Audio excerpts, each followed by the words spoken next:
चंड प्रघोद। यह अवंती का प्रतापी शासक था जो हाथी कला पालन का विशेषज्ञ था। यह महात्मा बुद्ध के समकालीन था। मगध के समकालीन शासक बिंबिसार से अपने मित्रवत संबंध थे इसके। बिंबिसार ने उसकी बीमारी को ठीक करने के लिए अपने राजवैदक वैद्य जीवक को भेजा था। यानी चंड प्रघोद बीमार हो गया था, इसके लिए जीवक को भेजा बिंबिसार ने। जीवक ने उनके पांडु रोग को ठीक किया। इसके बदले में बिंबिसार को 500 हाथी उपहार स्वरूप भिजवाए चंड प्रघोद ने। चंड प्रघोद के उत्तराधिकारी क्रमशः गोपालक, पालक, आर्यक हुए। बिंबिसार के बाद अजातशत्रु मगध का शासक बना एवं मगध व अवंती के मध्य तनावपूर्ण संबंध की शुरुआत हुई। कालांतर में मगध के नागवंशीय शासक शिशुनाग ने अवंती को मगध में मिला लिया। उल्लेख मिलता है कि शिशुनाग की पहली राजधानी मगध व दूसरी राजधानी विदिशा थी। शिशुनाग वंश का अंतिम शासक नंदीवर्धन हुआ। नंदीय शासक महापद्मनंद ने नंदीवर्मन की हत्या कर दी एवं अंतिम अवंती को नंद वंश के क्षेत्र में शामिल कर लिया। नेक्स्ट है चेदी महाजनपद। परिचय। यह 6ठी शताब्दी ईसा पूर्व के 16 महाजनपदों में से एक था, जिसकी राजधानी सुक्तिमती थी।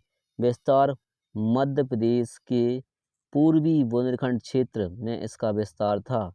प्रमुख जनपद दक्षिणाद यानी विदिशा और तुंडीकेर यानी दमोह इसमें शामिल थे। भौगोलिक दृष्टि से यह यमुना विंध्य पर्वत के मध्य स्थित है। शिशुपाल यह चेदी महाजनपद का प्रसिद्ध शासक था। भिंड एवं चंदेरी के क्षेत्र भी इसके नियंत्रण में थे। भगवान श्री कृष्ण द्वारा इसके वध का उल्लेख मिलता है।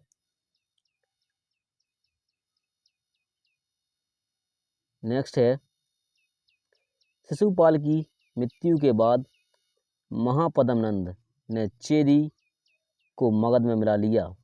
जब महापद्मनंद ने चेदी पर आक्रमण किया था तब चेदी का शासक यादव वंशीय बत्रीहोत था।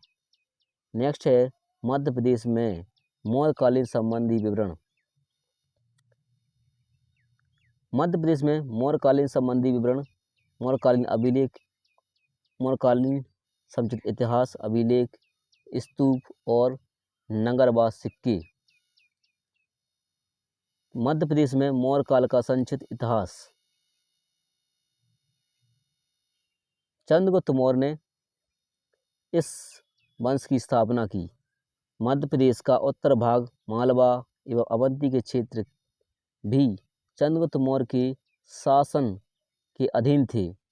चंद्रगुप्त मौर्य के बाद बिंदुसार मौर्य वंश का अगला शासक बना। बिंदुसार के शासनकाल में उसका बेटा पुत्र अशोक अवंती का राज्यपाल था, जिसकी राज जानकारी हमें बौद्ध ग्रंथ दीप वंश से प्राप्त होती है। अशोक लगभग 11 वर्षों तक अवंती का राज्यपाल रहा। अशोक ने अपनी राजधानी उज्जैन को बनाया एवं शासन चलाया। अवंती का गवर्नर रहते हुए अशोक ने निम्न महत्वपूर्ण कार्य किए। 2 बार तक्षशिला में हुए विद्रोह का दमन किया। विदिशा के एक व्यापारी की पुत्री महादेवी या वैदेही या श्रीदेवी से विवाह किया, यानी इसके 3 नाम थे। अशोक एवं महादेवी की संतान महेंद्र एवं संघमित्रा हुए। इन्होंने श्रीलंका में बौद्ध धर्म का प्रचार किया। उल्लेख मिलता है कि हमें महावंश का नामक ग्रंथ से मिलता है इसका उल्लेख। इनमें अवंती की राजधानी उज्जैन को बताया गया है।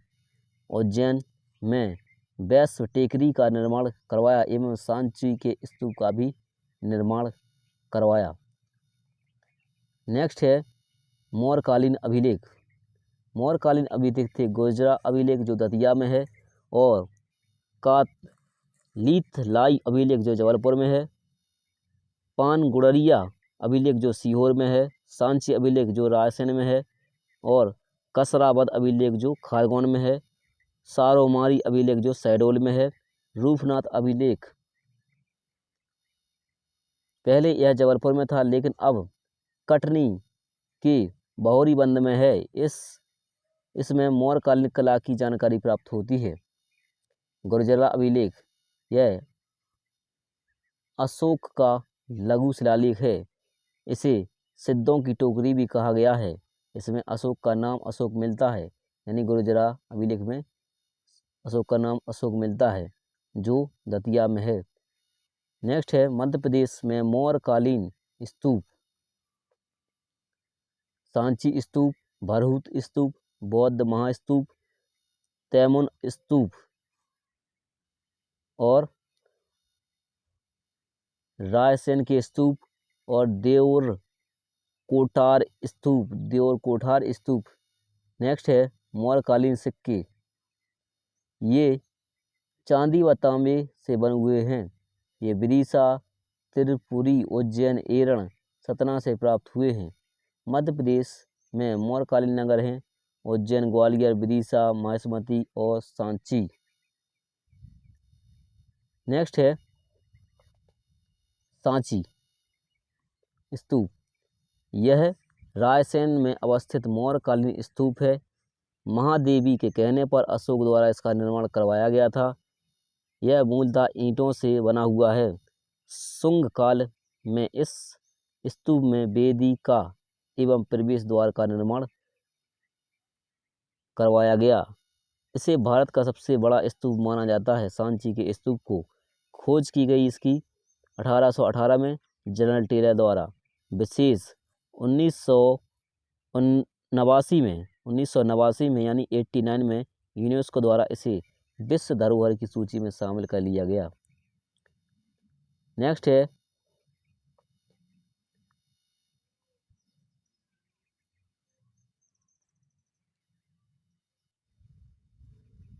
देऊर कोठार स्तूप। ईंटों से निर्मित यह स्तूप रीवा गढ़ के क्षेत्र में अवस्थित है। यह धार्मिक और पुरातात्विक महत्व का है। बौद्ध महास्तूप उज्जैन अशोक ने बनवाया। वर्तमान में वैष्णव टेकरी के रूप में इसके अवशेष विद्यमान हैं। रायसेन के स्तूप में सतधारा स्तूप है, सोनाली स्तूप है, अंधेरी स्तूप है। नेक्स्ट है भरहुत स्तूप। यह सतना की उचेहरा तहसील में अवस्थित मौर्यकालीन स्तूप है। अशोक द्वारा निर्मित लेकिन शुंग काल में इसका विस्तार हुआ। खोज अलेक्जेंडर कनिंघम द्वारा 1873 में की गई। नेक्स्ट है बृहदत्त। यह मौर्य वंश का अंतिम शासक था। इसकी हत्या करके सेनापति पुष्यमित्र सिंह ने मध्य प्रदेश में भी शुंग वंश का नियंत्रण स्थापित किया। नेक्स्ट है मौर्य काल। मध्य प्रदेश में मौर्योत्तर काल। मध्य प्रदेश में ब्राह्मण वंशों का आधिपत्य, शुंग वंश और सातवाहन वंश। मध्य प्रदेश में शुंग वंश। परिचय यह एक ब्राह्मण राजवंश था। शुंग मूलतः उज्जैन से संबंधित थे। संस्थापक पुष्यमित्र शुंग। स्थापना अंतिम मौर्य शासक बृहदत्त की हत्या करके पुष्यमित्र शुंग ने इस वंश की स्थापना की। राजधानी शुंगों की प्रथम राजधानी मगध व दूसरी राजधानी विदिशा थी। नेक्स्ट है पुष्यमित्र शुंग। यह परिचय यह अंतिम मौर्य शासक बृहदत्त का सेनापति था एवं शुंग वंश का संस्थापक था। शासन क्षेत्र इसका शासन नर्मदा नदी तक विस्तृत था। विवाद का विषय बौद्ध धर्म का संरक्षक सांची एवं भरहुत स्तूप का जीर्णोद्धार करवाया, ये विवाद का विषय है। और बौद्ध धर्म का विनाशक 10,000 बौद्ध भिक्षुओं की हत्या कर सरयू नदी में फेंकवाया, ये भी विवाद का विषय है। और इसका पुत्र अग्निमित्र अगला शासक बना। नेक्स्ट है अग्निमित्र।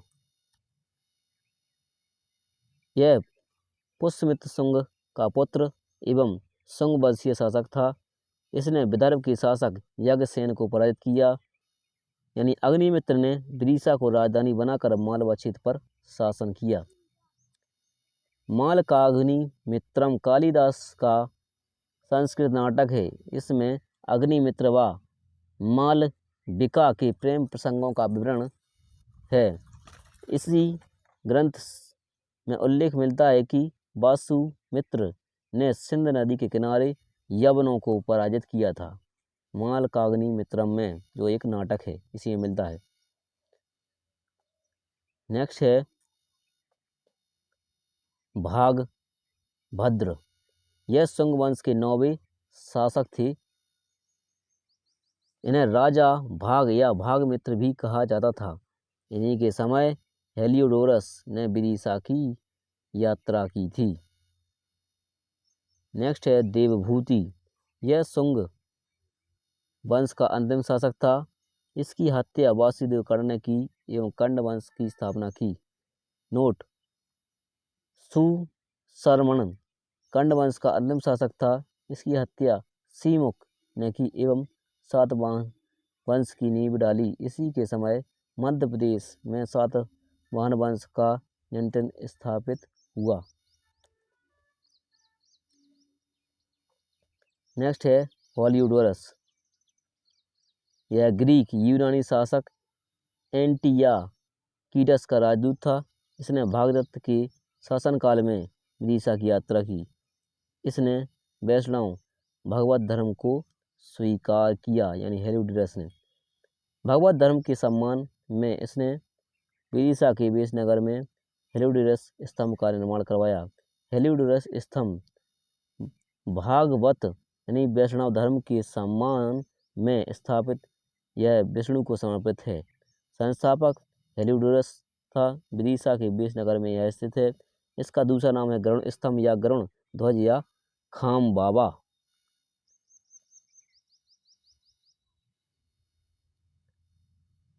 नेक्स्ट है देवभूति। यह शुंग वंश का अंतिम शासक था। इसकी हत्या वासुदेव कर्ण ने की एवं कंड वंश की स्थापना की। नोट: सुशर्मन कंड वंश का अंतिम शासक था जिसकी हत्या सीमुख ने की। सातवाहन वंश की नींव डाली। इसी के समय मध्य प्रदेश में सातवाहन वंश का नियंत्रण स्थापित हुआ। नेक्स्ट है मध्य प्रदेश में सातवाहन वंश। परिचय: यह ब्राह्मण राजवंश था जिसका शासन वर्तमान मध्य प्रदेश तक विस्तृत था। अब संस्थापक इसके थे सीमुख। जानकारी मिलती है नासिक अभिलेख जो गोमती बाल ऋषि से प्राप्त होता है। पुणे अभिलेख से भी इसकी जानकारी मिलती है। विरोधाभास वंश पितृसत्तात्मक, लेकिन शासकों द्वारा अपने नाम से माता के नाम का प्रयोग किया मिलता है। ये उदाहरण रहा इसका।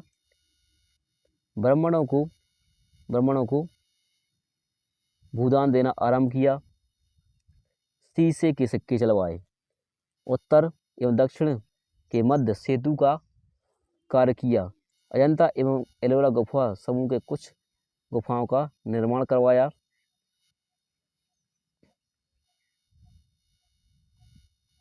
ये चल रहे हैं मध्य प्रदेश में सातवाहन वंश।